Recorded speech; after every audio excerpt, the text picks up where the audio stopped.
Function transformations. Here we have a setup that looks complicated, but it's actually very simple. On the top here, we have our function. I is the input of our function, which right now is the values on the x-axis. And O is the output of our function, which equals to y right now, the vertical axis. There are two types of function transformations. The first one is the one that changes the output, while the second one is the one that changes the input. For example, if we add a number a to the output, what you're doing is that you're adding a number to the output of the graph, which is the y-axis. So what ends up happening is that if you increase a, it just moves the graph up and down, like such.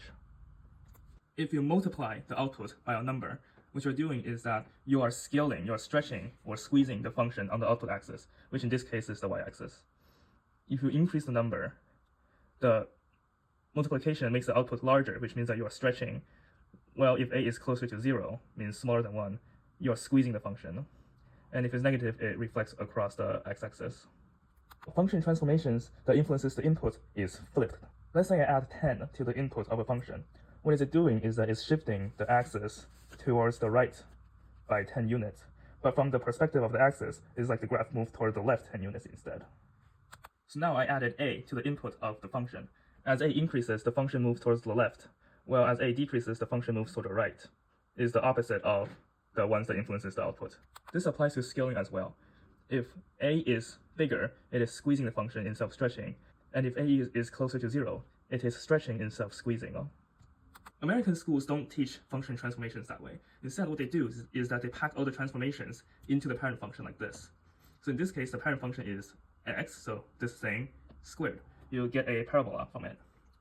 Now you can see that h is changing the input of this function. It's the thing that's getting squared. Well, a and k is modifying the output of the function. As you can see here, k is something that is added to the function. So what it does is that it's moving it up and down. A here is multiplying the output of the function, so it stretches it vertically. Since this is x minus h, it moves the axis to the left, which means that it makes the graph go to the right. They put a negative sign there so that the flips cancel out each other. Now you can transform any function.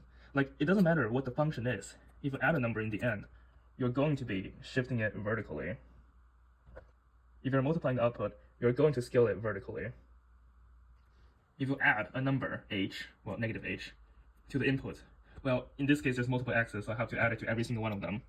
You're going to be moving the functions left and right and scaling. Like, this transformations works for any function. It doesn't matter what you put in there. It doesn't matter if it's quadratic. It doesn't matter if it's a polynomial. All of these transformations, the logic will still apply to them. Leave a like and subscribe if that helped.